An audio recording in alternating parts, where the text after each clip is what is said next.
tukulamusako yenna gy'oli ku mukuto gwa Daily Still Hope ali mu ggwanga Uganda n'awali Mitalamanja tukwagala nnyo nakuza mwezi 13 gwa 8/2025 lunaku lwa kusatu kama tukwebaza olw'amakya g'olwaleero tukuwa ekitiibwa n'amatendo mwoyo mutukuvu fuga mu bulamu bwaffe mu Kristo Yesu Mwana wa Katonda omulamu tusabidde amiina.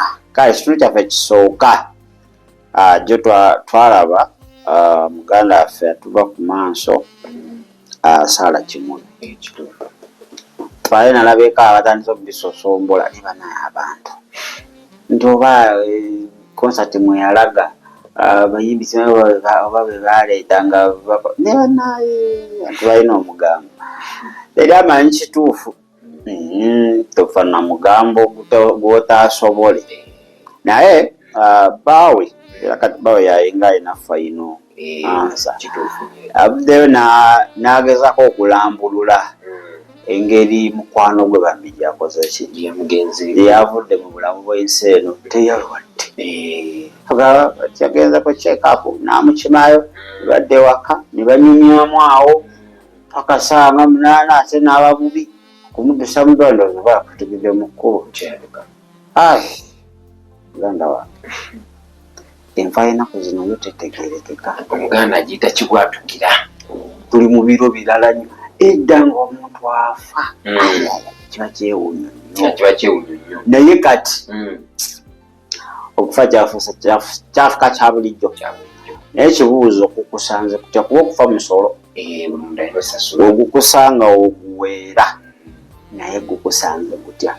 Kale mwabadde basamwasamwa aleka tubawe Apostle Kimuli ng'akulambulira engeri omwagalwa we yavudde mu bulamu buno okugenda okusisinkana mukama waffe Yesu Kristo. Tujja kuba nga tukomawo. When Bugembe comes home, sits down, wants silverfish, and they cook for him. So on Sunday I had a retreat engagement, and we had a concert and we had bought a table.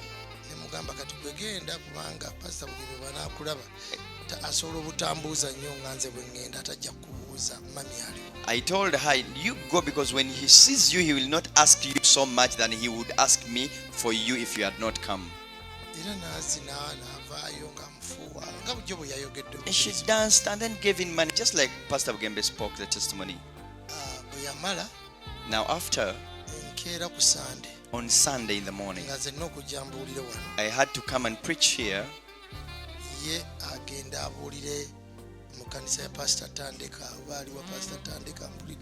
For her to go and speak to Pastor Tandeka's, he has a church in Entebbe, Free From Bondage Church.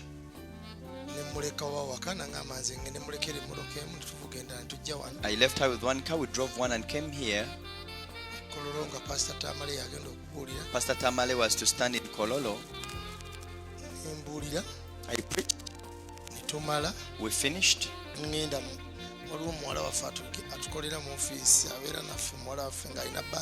We have a daughter who works in office who went to her birthday. In her birthday. We ate lunch together Mark, with everyone. John Mark. I think was he some John Mark? John Mark. I was with John Mark here. All of them, yeah. All of them. Mommy went with Loshan to preach. That one. With Helen. And Faith, like the personal assistant. They went to escort her to preach. She preached in a lot of power. Pastor Tandeka called me and said, Mommy has preached powerfully. But after she finished, so let me go to Joy, this sister of mine. Julie stays in Garuga.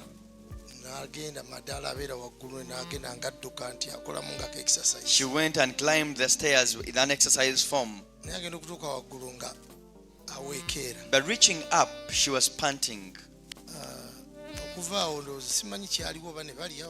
From then, I don't know what happened. They ate maybe something. awulira obuzito mu kifuba. But she said she feels heavy in the chest. Ne basaba. They prayed. Naga musabe. Say pray. Yakozesa ekigambo naga ndooza kisobola okuba counter attack kubanga njogedde nnyo ku myoyo gy'abachwezi. She used the statement and said That's exactly what she said. maybe it is a counterattack because I spoke a lot about Balchwezi. Naye nagamba daddy mugamba asabe. And we prayed and said, tell daddy to pray as well. Ne banteeka ku ssimu. They put me on phone. Ne nsaba nga nabo basaba. I prayed as they were praying. Ne mbaga lwaki tusaba nnyo ali bubi. And I told, why are we praying so much? Julie nangamba bwe daddy saba agambe ayagala kuwulira gwe ng'osaba. And Julie told me, just pray daddy, she wants to hear you pray. Bwe namala. After I finished, namaliriza ne nvaawo. I finished prayer, we closed the phone.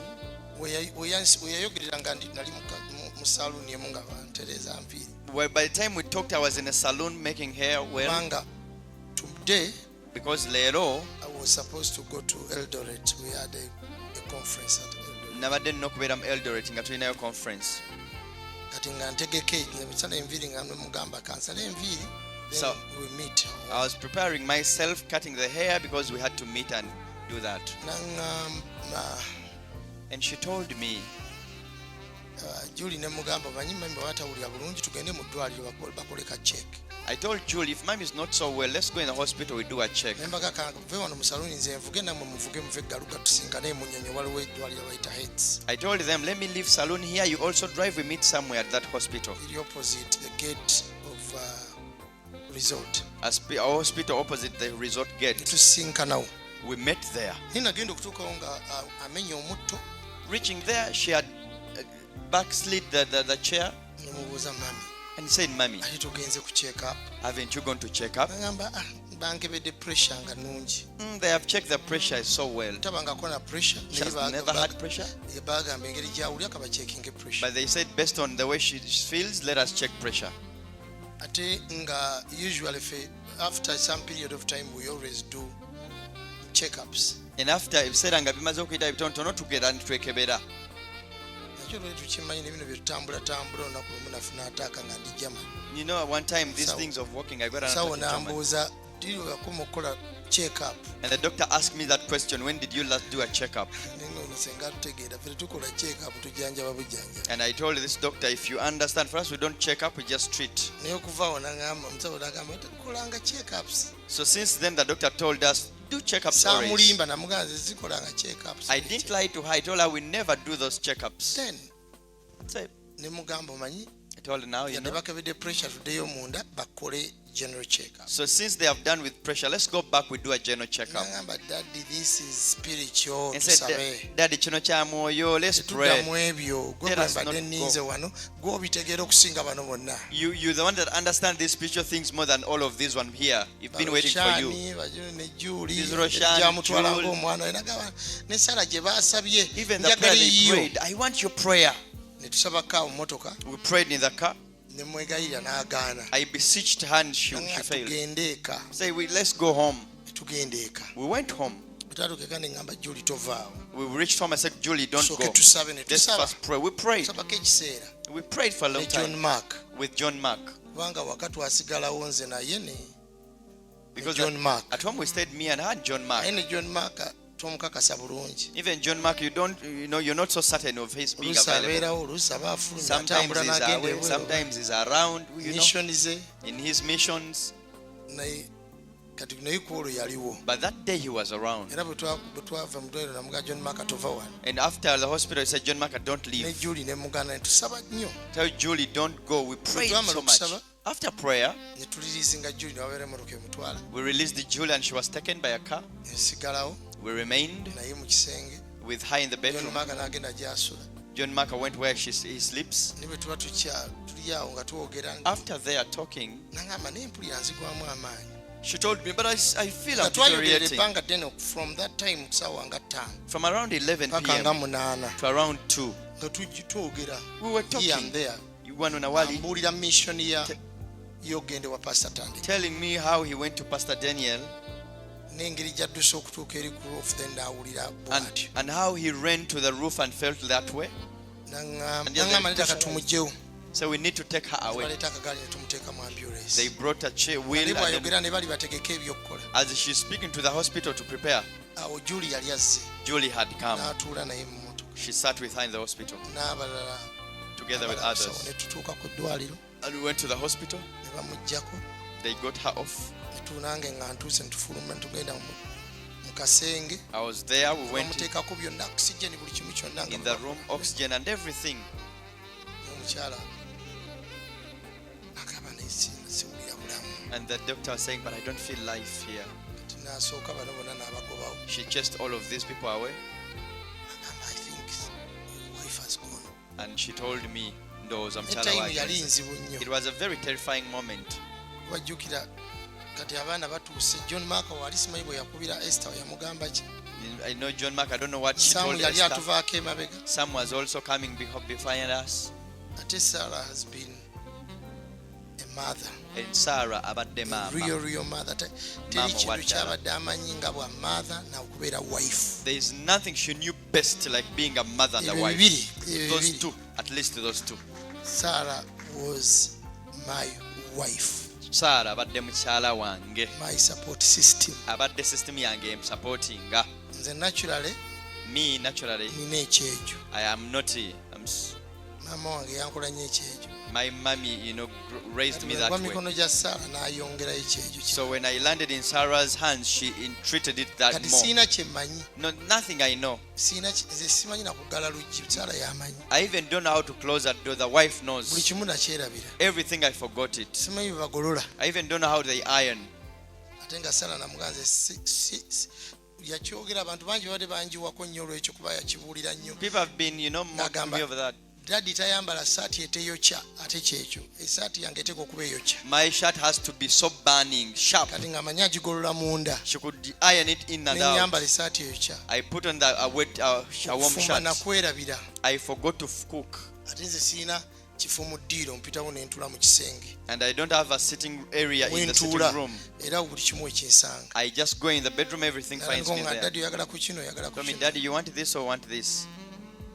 naŋŋamba okooye namasajinga omutwe She said, you're tired? She massaged me the head. okooye naŋŋamba galamirako nkumasajinga ebigere manyi Tell oyimiridde you lie down, I massage you the feet because I know you've been standing for long. So, and she knew how to balance me and the kids Ng'amanyi okubalansinga nze n'abaana. ate bonna nga abaagala lumu bakyankola saamu naye akyagala And she loved everyone at ne once. John Mark n'ayagala bamumasajinge The way she treated me, Sam wanted it. John Mark loved it the same. ng'enju yonna yonna agibalansi So she balanced the entire house.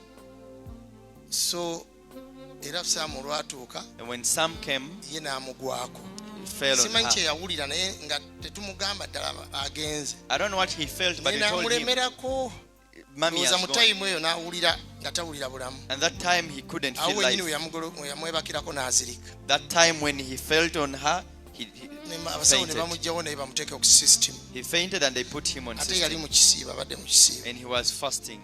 then kati awo Esther ne zireeta Esther Now Esther came in. Esther yendoza bwe yatuuka nga tannayingira mu kasenge Before she even entered the room, n'azirika ye ne bamuteekako oxygen she fainted and she was put on kati oxygen. nga n'okuva ate ku mami ate nzire ku bano Now I need to leave Mommy to get to so John there Mark and was Esther. commotion Now waliwo commotion. teewo n'atuuka Theo came. teewo naye sisita wange we yatuukira That is what time she came. vaayo munnange Come please. alwana ffe We fought together. teewo n'atuuka kuba teewo So Theo came. ewaffe oba tumuyita lutya I don't know how we even call her at her home. teewo tumuyita kyogere ntya iron lady nyumba ya kyuma Iron Lady. awabeera ebyokulwana mumwanguyira Where there is fighting things, you come for Theo. dwaliro naso diturning upside down bw'asalawo She can turn upside the entire hospital when she decides. bw'atabawo temuba bulungi na support system If she doesn't be around, you don't have a support system naye so bwe well. yatuuka ng'ambuuza kati nga saagala mugamba kuba mmanyi naye asobola okufuna pressure asobola So when she came, I didn't want to tell her. I said, tell me.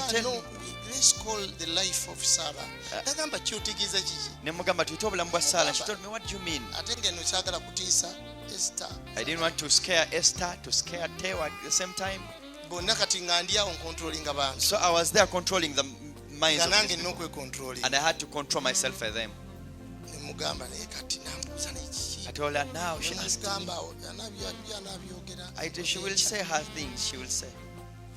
so Julie Julie, ye ng'alabika ategedde. she knew maybe. Aba ategedde naye ng'agamba dadi tusabe tukyasaba. Whether she knew or not, she said, Daddy, let's pray. We are Awo still Roshani praying. atuuse yabaddewo Helen bonna bazze. Roshana had come, the Irene and all of them. Kati tusabira wamu mu kasenga abasawo bonna ne tubagobawo. Praying together in the room and we chased all. Mumanyi ffe abalokole. You know, as the born again, Olwo bye tukola there are things bya we do kiralu when there are crazy mu things maaso g'abantu. in the face of Ne people. maaso ga Katonda nga magezi. But before the Lord, it's wisdom. Kuba tulabeko obulamu bwe tuyita ne budda. Because we have seen life we call and it comes back. Oba tebukomyewo Mukama baba asinga. That does not come back, God has loved it that way. Naye ne tuyita ne tubagamba musooke muveewo. We call and say, Naye Doctor, nga stop senior out. doctor But the senior doctor ow'eryo eddwaliro alabika ye senior doctor mulokole. of that hospital, maybe she was born again. Alabika bwe yatuuka nga mmanyi. When he came, he knew me. N'abagobawo bonna n'ampita Chased n'agamba all of them and called me and said, njagala obeere mugumu I want kati. you to be strong now. N'asooka asaba nange. He first prayed with me. Nanga mmanyi what is taking place but I want to pray with you. Manye kigenda mu maaso naye njagala tusabe.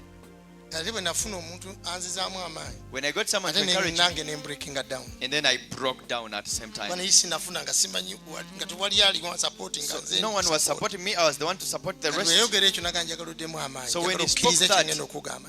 Be empowered. I want to believe what I'm going to tell you. Nga ninga ngamba toŋŋamba kubanga I think I already know. As if I was telling him, don't tell me kubanga ndabika mmanyi.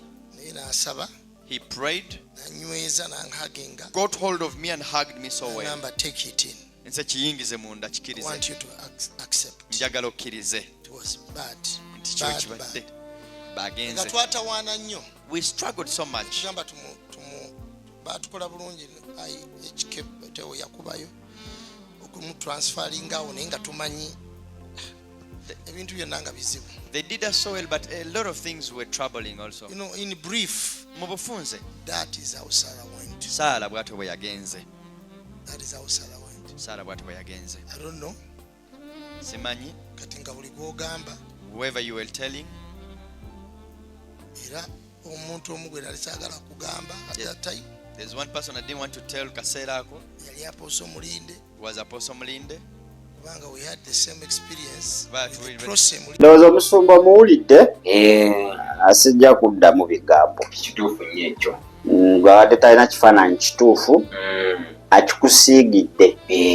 Kati kiri eri ggwe okulowooza ky'olina okukola ki? Kyolina okulowooza nga olina okulowooza nga ggwe kubanga omuntu nga walowooza era waati waali ekiri era endowooza kya bugagga kyo. bugagga. So nawe era ogamba okuzika simanyi kwaleero sibakusadde kwaleero mwabasobola okugenda mugende Mityana Road. Mityana Road tugende tuwereke omubiri gwa muganda waffe oyo atusooseeyo. Kituufu nnyo. Kakati gwe kyalina ekkatala ey'ebyo byakoze ki Ebyo byawedde. gundi oba omanyi waliwo kye yakugamba okukola n'otakola ng'okyalina obusobozi Ke genda kaseera okole ki okole. bw'oba nga tolina busobozi ddayo weenenye era ne oba obulina mugamba amazima nsonyiwa Kyo kituufu. olw'obujeemu bwange naye mbeera si nnungi Si nnungi. mbeerayo si nnungi mubiri gwa Kristo wano e Uganda.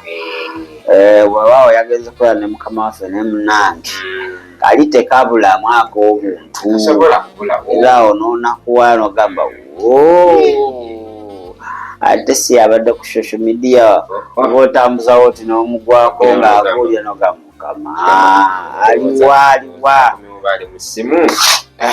So nze mpulidde Musumba Kimuli ng'ayogera ne I felt obulumi mbuwulidde kyaliko ssaawa zino Si kyangu. singa abadde mulala singa abadde tasaana kwogera bano magye tuli magye ga Yesu naye ebyo byonna obissa ebbali Era nogenda mulida ayogera nti mukwogera kwaffe twali nga nze ngamba mukyala yange nze abaasooka ng'osigaza abaana era nga nze nsaba myaka mitono saagala mpeze 9 ebintu by'okusumbuwa nsonyiwa ntate nyanika ng'emmwanyi onnyanule byagala. naye munnaayi Katonda ono yeesigaliza final se Yalina ekisembayo. kale ate bibadde upside down Bikyuseemu. eyayagala okusooka yasembye yasembye Bannange. naye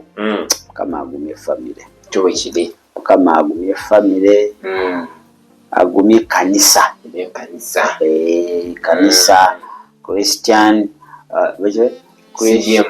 CDMI Christian Discipleship Ministries International mukama abagumye ddala gumye omutukuvu omubeezi atabulawo mu biro by'okulabiramu ennaku yebino kituufu yebino abagumye olugendo lwe lumu kituufu nnyo byomu aba alina kaseera ke kaseera ko wekatuka muganda wange pulida agamba bagezezaako okusaba obulamu awo olabira nti wasabirako omulala n'azuukira owuwo n'agaana okakasiza Katonda nti ye yeesigaliza obuyinza kusabira abala ne bazuukira owuwo n'agaana bagezezaako oyimusa okukkiriza bakoze okukkiriza naye ate fayino ya Katonda ekola ki yasembayo kyo yadde asazeewo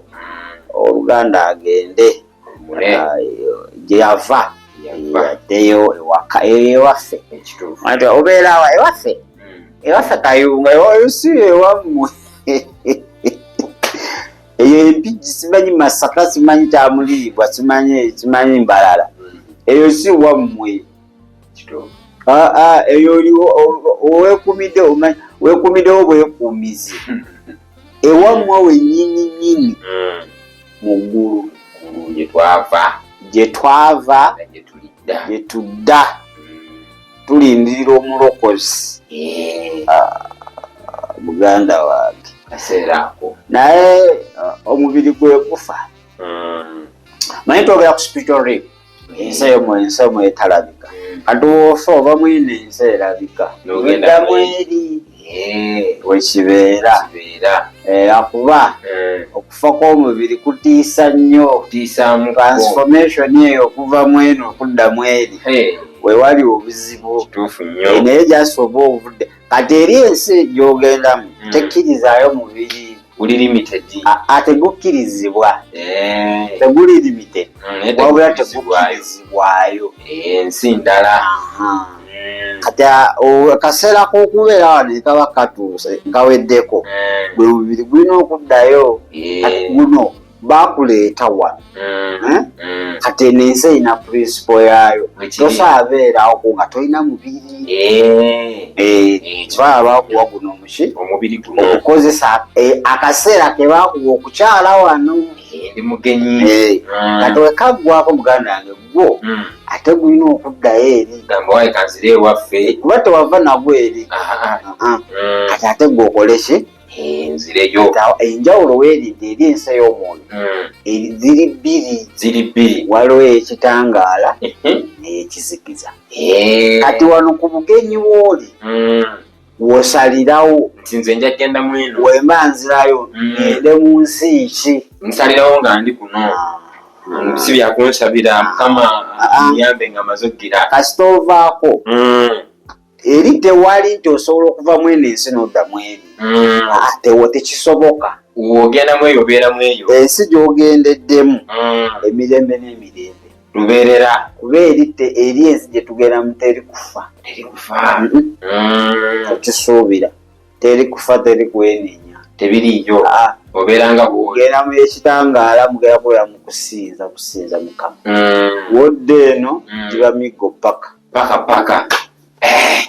kusalawo kukwo nange era njiri ekyamusango gamba Yesu olwaleero obulamu bwange era omulokozi era mukama waabo naku lwolidda kino ekkanisa mbeera omu kwabo abalisikira obulamu saasire byonna ebisobye bbanga lino Kristo Yesu mwana wa Katonda omulamu amiina kale Mukama weyongera okuba nga omwenenyeza oyongere okusaasira kubanga munaye tomanyi eyo gye lwetokota naye bwakedde nga naye bukedde nga tamanyi emunaye ate gye bwasaasaanidde ate amawulire kisi malungi side tugenda kuba nga twetoololamuko katono wetukomawo tujja kudda n'ekitundu kyaffe kijja kubeera kyakubi nalabye bugembe bambi naye yawadde spoken ye naga mami ate gwe nalabye wali ku kivulu sakati bampa mawulire ga binaye yakoze ki yavuddeyo nagamba biba n'abakadde abatukuza bambi kyamukubye wala naddala ate ng'omuntu avudde mu kivulu ate ekikyo amala gatali malungi kitani awo wazimbira statement mitima gy'abantu okitegeera so omusajja ato yabadde nga bambi teyewulira bulungi nga naye wooli tubadde tukyamwagala bambi tubadde tukyamwagala ekkanisa yadde ekyamufunamu nnyo ne famire naye wekityo wekiri twava eri Mukama era gye tugenda okudda katuwumulemu katono tujja kudda n'ekitundu ekyokubiri weebale kulaba There is Still Hope okumanya ebisingawo tukubire ku 075 31 14 47 oba ku 076 08 83 15 osobola n'otufuna ku email eyamugerwajamil0@gmail.com eno ye There is Still Hope channel y'essuubi.